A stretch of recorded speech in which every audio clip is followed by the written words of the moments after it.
मकर संक्रांतीचा सण म्हटला की घरोघरी सुवासिनींची लगबग लगबग सुरू होते. कोणी तिळाचे लाडू करतं तर कोणी तिळाची चिक्की, अनेक पदार्थ तिळाचे केले जातात. कारण का, तर ह्या संक्रांतीच्या वेळेस सूर्य हा एका राशीतून दुसऱ्या राशीत प्रवेश करतो आणि त्याचं उत्तरायण सुरू होतं. आणि त्यावेळेस हे तीळ खाल्ल्याने आपल्या शरीराला अनेक फायदे होतात. जसे की आपली हाडे मजबूत होतात, पचनक्रिया सुधारते, याच्यामध्ये भरपूर प्रथिने, अँटीऑक्सिडंट असतात, शरीराला ऊर्जा मिळते. असे हे तिळाचे लाडू आपण आज रेखाच कुक हाऊसमध्ये बनवणार आहोत. तर चला, तर आपण काय केलं आता, प्रथम मी इथं कप भरून तीळ घेतले. तुम्ही कुठल्याही मापाने तीळ घेऊ शकता.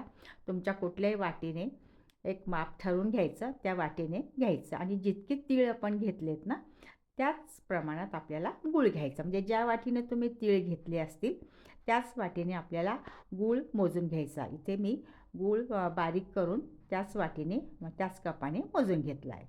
आता प्रथम आपल्याला काय करायचे, तर हे तीळ छानपैकी अशी खमंग भाजून घ्यायचेत आणि मंद आचेवर, म्हणजे मध्यम आचेवर भाजायचे. जास्त मंद पण आज नको आहे आपल्याला, मध्यम आचेवर असं सतत हलवत राहायचं त्याला.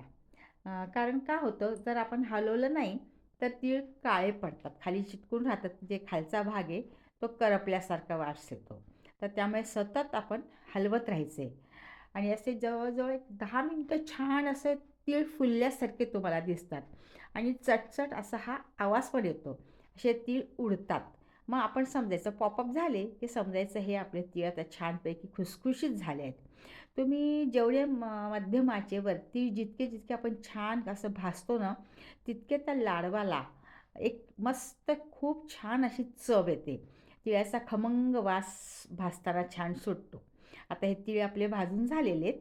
हे आपण एका दुसऱ्या डिशमध्ये मी काढून घेते आणि थोडेसे गार होऊ देते. आणि गार झाली की याच्यात काय करायचं, मी अगदी छोटंसं एक मोठा दिसती ही छोटी वाटी, पण एक चमचाभर मोठा टेबल स्पून आहे तेवढे मी तीळ काढून घेतलेत आणि हे तीळ आपल्याला बारीक वाटून घ्यायचे. मिक्सरमध्ये करा किंवा खलबत्त्यात तुम्ही कुटून घ्या, कसे करा असे बारीक. का, तर हे आपण जे तिळाचे लाडू करतो ना, यात मी मुद्दाम हे का घालते, तर जेव्हा आपण लाडू खातो तर हे बारीक केलेले तीळ टाकल्यामुळे एक वेगळी छान चव येते. तर असे हे मी तीळ बारीक करून ठेवले थोडेसे. आणि आता आपण पाक करायला घेऊया. 2 चमचे मी पाणी टाकले याच्यामध्ये, कारण मग आपल्याला तीळ जास्त कडक पण नको लाडू आपल्याला. काय होतं, घरातले जे ज्येष्ठ मंडळी आहेत त्यांना पण हा लाडू खाता आला पाहिजे. अगदी चिक्कीसारखा कडक व्हायला नको. त्याच्यासाठी मी फक्त 2 चमचे पाणी टाकले, की ज्यामुळे हा पाक ना मऊसर राहतो आणि आपले तिळाचे जे लाडू आहेत हे सुद्धा मऊसर होतात. तुम्ही बघू शकता की आपण थोडंसं पाणी टाकल्यामुळे गूळ पण छान विरघळला आहे आणि हे सुद्धा काम आपल्याला मध्यम आचेवरच करायचे. नाही तर गुळाचा रंग पण काळपट होतो आणि वेगळाच वास येतो. आता हे करताना थोडंसं तूप टाकले मी, की जेणेकरून त्या लाडवाला चकाकी येते आणि लाडू मऊ होतात. तर बघायचं आपल्याला पाक झाला का नाही. जास्त कडक पाक आपल्याला करायचा नाही. आपण नेहमी कसा गोळीबंद पाक करतो चिक्कीसाठी, तसा करायचा नाही. आता थोडं फेसाळ आपल्याला दिसलं की आता हा पाक फेसाळ झालेला आहे, की समजायचं आपला पाक झाला आहे. आता याच्यात आपण जे थोडेसे जे टेबलस्पून तीळ बारीक करून घेतले होते ना मिक्सीमध्ये, ते आपण याच्यामध्ये टाकणार आहोत, की जेणेकरून एक खुटखुटीतपणा आपण जो म्हणतो लाडवाला, की तो येतो. आणि हे टाकून झालं की मग आपल्याला जे भाजलेले तीळ आहेत ते याच्यामध्ये आपल्याला टाकायचे. असं छानपैकी हलवत राहायचे. हळूहळू हळू मस्त मंद आचेवर हे काम करायचे आपल्याला, घाई करायची नाही.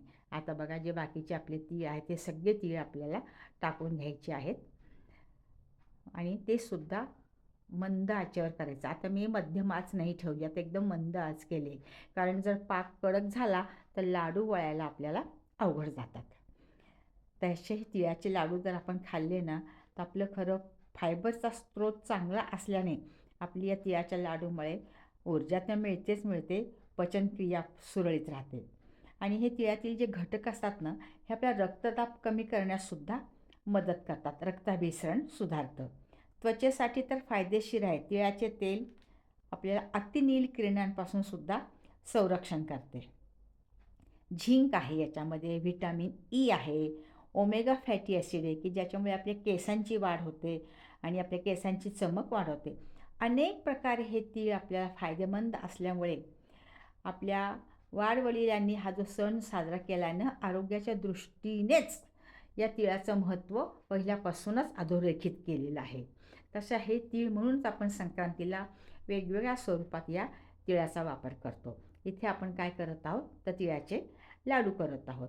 आणि ही तीळ की नाही आपले रक्तातलं जे बॅड कोलेस्ट्रॉल असतं ते कोलेस्ट्रॉल कमी करण्यासुद्धा मदत करतं. आणि ऊर्जा तर देतच देतं. थंडीत तीळ खातो आपण, त्यामुळे आपल्या शरीराला ऊर्जा मिळते. आता हे मिश्रण छानपैकी घट्ट झाले, खाली मी काढून ठेवले आणि बेतास असं थोडंसं गरम असतानाच आपल्याला लाडू वळायचे. जर जास्त गार झालं तर मग लाडू आपल्याला वळता येत नाही. तूप टाकल्यामुळे काय झालं, लाडू वळायला पण सोपे जातात. तर हळुवारपणे हाताने तुम्हाला ज्या साईजचे हवे असतील, छोटे छोटे करा, मोठे करा, ज्या साईजचे लाडू तुम्हाला हवे असतील त्या साईजचे लाडू आपण वळून घ्यायचे. हाताला थोडंसं तूप लावलं तरी चालेल की जेणेकरून आपल्या हाताला हे लाडू चेटकणार नाहीत. फक्त काळजी घ्यायची की जास्त गरम असताना हे लाडू आपल्याला वळायचे नाही आहेत. असे छान सगळे लाडू वळून झाले की आपण जे या लाडूचं वैशिष्ट्य काय आहे की आपण त्या पाकामध्ये आधी बारीक करून केलेले तीळ पण टाकले होते आणि नंतर आपण अख्खे संबंध तीळ टाकले, तर त्यामुळे हा लाडू खूप छान होतो. तर असे हे मस्त तिळाचे लाडू करा आणि मकर संक्रांत दणक्यात साजरी करा. सर्वांना मकर संक्रांतीच्या खूप खूप खूप शुभेच्छा. लाडू करा, तिळगुळ घ्या, गोड गोड बोला आणि सर्वजण माझे तिळाचे लाडू तुम्हाला आवडले का हे आवर्जून मला सांगा. पुन्हा एकदा संक्रांतीच्या शुभेच्छा. धन्यवाद.